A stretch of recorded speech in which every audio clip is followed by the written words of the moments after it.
ଦିବ୍ୟ ସମାଚାର ଶ୍ରୀମା ଶ୍ରୀନଂଶ ଘଟିତ 247 ସତ୍ୟକାଣ୍ଡ। ମୂଳ ରଚନା ଶ୍ୟାମ କୁମାରୀ, ରୂପାନ୍ତର ଧ୍ରୁବଚରଣ ହୋତା। ଏହା ତାଙ୍କ ନିକଟକୁ ଫେରି ଆସିଲା। ଗୋଟିଏ ବହିରେ ଥରେ ଶ୍ରୀମା ଜଣେ ଯୁବତୀ ସାଧିକାଙ୍କ ନାମ ଲେଖି ସେଥିରେ ଆଶୀର୍ବାଦ ବୋଲି ଲେଖିଥିଲେ ଓ ନିଜର ସ୍ୱହସ୍ତ ଦସ୍ତଖତ ଦେଇ ତାଙ୍କୁ ପ୍ରଦାନ କରିଥିଲେ। କିଛି ଦିନ ପରେ ସେ ବହିଟି ତାଙ୍କର ହଜିଗଲା। ସାଧିକା ଏକ ମହାର୍ଘ ସମ୍ପଦ ସତେ ଅବା ହଜାଇ ବସିଲେ। ସେ ହୃଦୟ ମଧ୍ୟରେ ଶ୍ରୀମାଙ୍କୁ ପ୍ରାର୍ଥନା କରିବାକୁ ଲାଗିଲେ।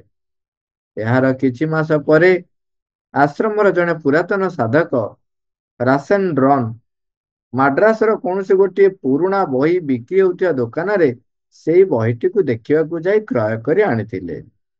ଆଶ୍ରମର ସେହି ସାଧିକାଙ୍କୁ ସେ ଭଲ ଭାବରେ ଜାଣିଥିବାରୁ ତାଙ୍କର ହଜି ଯାଇଥିବା ଅମୂଲ୍ୟ ସମ୍ପଦ ବହିଟିକୁ ନେଇ ଫେରାଇ ଦେଇ ଆସିଥିଲେ।